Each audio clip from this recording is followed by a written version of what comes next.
시청자 여러분 안녕하십니까? VOA 뉴스투데이 시작합니다. 한국 내 신종 코로나 바이러스 환자가 2,300명을 넘어섰습니다.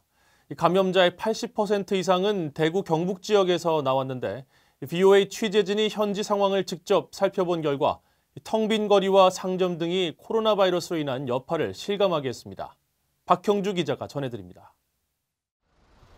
맛집이 많기로 유명한 대구 중구 동성로의 먹자골목입니다. 평상시라면 이른바 불금을 즐기는 사람들로 북적거렸겠지만 마스크를 한 행인 몇 명만 눈에 띕니다. 식당 안은 더욱 썰렁합니다. 테이블은 모두 비어있고 주방 식기 등은 사용한 흔적이 없습니다. 이날 매출 현황을 확인해봤습니다. 영원, 말 그대로 개점 휴업입니다. 거의 없다고 봐야지. 지금 사람들이 안 다니니까. 새 못 낼 정도로 손님이 급격하게 완전히 줄었다고 봐야지. 상황은 다른 곳도 마찬가지. 아예 반값 할인에 포장 판매만으로 돌아선 식당도 있습니다. 어쨌든 집에 가셔가지고 맛있게 드시고 홍보 좀 좀 해주시고. 고기도 그렇지만 라면도 구하기 힘들어요. 마스크뿐 아니라 가게 마트에도 라면이 없어요. 임시 휴업 공지를 내건 가게들이 늘고 있고 확진자가 다녀간 것으로 확인된 한 백화점의 문도 굳게 닫혀 있습니다. 깜깜한 거리에 마스크를 쓴 조각상에 신종 코로나 바이러스가 강타한 대구 상황을 말해주는 것 같습니다. 28일 기준 한국 내 확진자는 2,337명, 이 중 대구 경북에서만 2,000명에 육박해 전체 85%를 차지하고 있습니다. 하지만 비상에 걸린 건 다른 지역도 마찬가지입니다.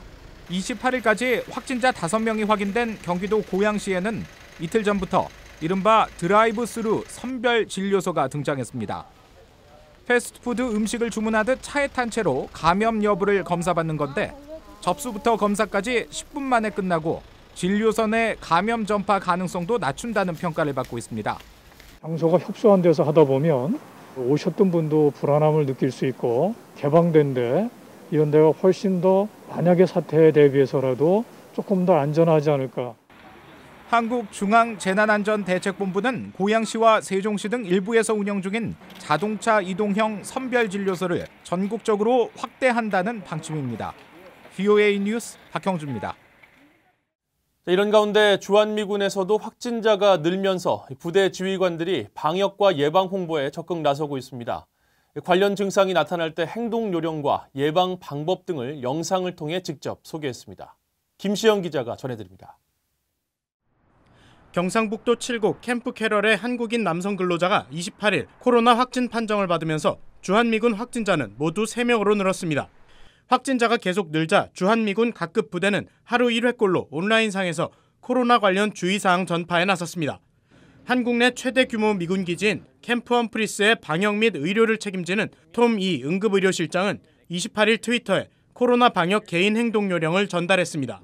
If you're feeling ill and feel like you have any risk for coronavirus or coronavirus exposures, we have a tent set up outside the emergency department where we can provide a screening questionnaire and determine if you need further testing. 캠프 험프리스가 포함된 주한미군 3구역의 모든 부대 출입구도 방역 절차가 강화됐습니다. 부대의 출입을 책임지는 조너선 쿤 헌병대장도 직접 검사 안내에 나섰습니다. Here in Area 3. What we've done to do that is implemented a number of screening measures at each of their access control points. These measures include a quick thermal scanning for temperature, as well as a short series of questions concerning personal travel history. 한편 경기도 오산의 미 공군기지 임무지원단장 케빈 멘토바니 대령은 부대 페이스북에 개인 방역 요령 시범 동영상을 올렸습니다. 부대 내 체력 단련장에 실내 사이클 운동기구 등을 세정용지로 직접 닦아 보이며 사용 전후 반드시 닦아줄 것을 권고했습니다. So when you're at the fitness center, you're going to see these hand sanitizers. These are for the equipment. Before and after you use any equipment, whether it's a dumbbell or it's a barbell, wipe it down. 또 오산 공군기지 안에 있는 모든 음식점 안에서 식사를 할 수 있으며 감염 예방을 위해 식탁 간격을 평소보다 더 넓히고 시간 단위로 식탁과 의자를 세척하고 있다고 덧붙였습니다. 이런 가운데 주한미군은 부대원들이 특정 장소를 방문하기 전에 알아둬야 할 정보를 실시간으로 갱신하고 있다며 관련 정보를 숙지할 것을 권고했습니다. VOA 뉴스 김시영입니다. 스위스 정부가 신종 코로나 바이러스에 대한 북한의 대응과 관련해 평양 내 인도주의 활동을 임시 중단하기로 했습니다. 스위스 외교부 대변인은 28일 VOA에 북한 정부가 신종 코로나 바이러스 확산을 막기 위해 국경을 폐쇄한 것이 평양 사무소의 활동을 심각하게 방해하고 있다며 외교부 산하 개발협력청 평양 사무소의 인도주의 활동을 임시 중단하기로 결정했다고 밝혔습니다. 다만 북한 내 여건이 정상적으로 돌아오는 대로 스위스 연방 외교부는 인도적 활동을 재개할 것이라고 덧붙였습니다. 한편 독일 DPA 통신 등은 28일 연방 외무부의 복수 소식통을 인용해 독일이 북한의 격리 조치에 대응해 가능한 한 빨리 평양 주재 대사관을 잠정적으로 닫을 예정이라고 보도했습니다. 마이크 폼페오 국무장관이 트럼프 행정부의 외교정책 성과를 언급하면서 억류자 귀환과 미군 유해 송환 등 대북 정책을 함께 거론했습니다. 폼페오 장관은 28일 미국 보수연합이 매년 개최하는 보수정치 행동회의 연설에서 트럼프 대통령의 외교적 성과를 부각시키면서 북한을 대화와 협상으로 이끌어낸 대북 정책을 언급했습니다. 그러면서 모두가 북한이 핵무기 프로그램에 대한 대화에 절대 나서지 않을 것이라고 했고 억류자와 미군 유해도 내놓지 않을 것이라고 했지만 결국 우리는 해냈다고 말했습니다.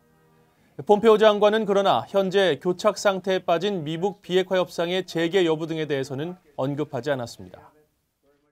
도널드 트럼프 대통령이 각종 전략물자에 사용되는 일본산 수입품에 관세 등의 조치를 유예하겠다는 입장을 밝히면서 일본과의 대북 공조를 거론했습니다. 트럼프 대통령은 27일 배포한 티타늄 스펀지 수입이 국가 안보에 미치는 영향에 대한 결정문에서 일본산 티타늄 스펀지 수입에 대해 무역확장법 232조에 따른 관세 부과 등의 조치를 현 시점에서는 하지 않겠다고 밝혔습니다. 그러면서 미국은 일본과 북한의 핵 위협 제거를 위한 공동의 약속을 맺었으며 수십 년간 이어진 군사동맹과 강력한 경제적, 전략적 동반자 관계를 포함해 중요한 안보 관계를 맺고 있다고 강조했습니다. 유엔이 김일성 종합대학의 전직 간부를 북한 당국에 의한 자의적 구금 피해자, 즉 정당한 법적 절차 없이 구금 피해를 당한 것으로 판정했습니다. 중국을 상대로 물품 수출입을 담당하던 그의 생사를 10년 넘게 확인할 수 없다는 겁니다. 김영교 기자가 취재했습니다. 유엔 인권이사회 산하 자의적 구금에 관한 실무그룹은 최근 발표한 보고서에서 북한 김일성 종합대 사회과학부 산하 국제금융학과의 책임자였던 이학수 씨를 자의적 구금 피해자로 지난해 11월 판정했다고 밝혔습니다. 자의적 구금이란 개인이 범죄를 자행했다는 증거나 정당한 법적 절차 없이 체포 또는 구금되는 것을 뜻합니다. 실무그룹 보고서에 따르면 이학수 씨는 29살이던 2009년 1월 양강도 대용당군 내 자신의 집에서 체포된 뒤 정치범 수용소인 요덕관리소에 현재까지 수감됐을 것으로 파악됐습니다. 보고서는 제보자를 인용해 이학수 씨의 주요 임무는 중국과의 수출입 일이었으며 따라서 중국에 자주 왕래했고 중국 위안화를 다룰 일이 많았다고 설명했습니다. 그러면서 이학수 씨가 반역죄와 외환 밀거래, 불법 월경 등의 의혹을 받은 것으로 보인다고 밝혔습니다. 이어 북한 당국은 이학수 씨의 자유박탈을 정당화할 어떤 법적 근거도 없는 것으로 확신한다며 이 씨의 구금은 세계 인권선언과 시민적 정치적 관리에 관한 국제협약 등에 위배되는 자의적 구금에 해당한다고 밝혔습니다. 북한 인권단체들은 북한 주민들이 유엔 세계 인권선언에 보장된 권리를 아무것도 누리지 못하고 있다고 지적했습니다. They still don't have the freedom of movement. They still don't have freedom of conscience, thought, and belief. They still don't have the freedom to travel outside their country. The people of North Korea are truly oppressed. This is a regime that has stayed in power by means of oppressing and exploiting its own subjects at home and abroad. 실무그룹은 이학수 씨에 대한 판정에 앞서 북한 당국에 사실 확인을 요청하는 서한을 보냈습니다. 하지만 북한은 이 씨 관련 내용은 적대 세력의 정치적 음모라고 주장하며 전면 배격한다고 밝힌 답변서를 보냈다고 전했습니다. VOA 뉴스 김현교입니다. 탄도미사일 감지와 추적에 특화된 미 공군 정찰기 RC-135S 코브라볼이 28일 일본에 도착한 것으로 알려졌습니다. 군용기 추적을 전문으로 하는 트위터 계정 노콜사인과 캐네디언 스카이와처 등은 코브라볼이 27일 미 본토를 출발해 이날 오후 4시경 일본 요코타 공군기지에 착륙한 뒤 곧바로 오키나와의 가데나 미 공군기지로 이동했다고 밝혔습니다. 앞서 미군은 지난해 말 코브라볼 2대를 한반도에 출격시켜 북한의 동향을 감시한 바 있습니다. 이런 가운데 이날 한반도 상공에는 RC-135W 리벳 조인트와 크레이지 호크 등 또 다른 미군의 정찰기들이 포착됐습니다.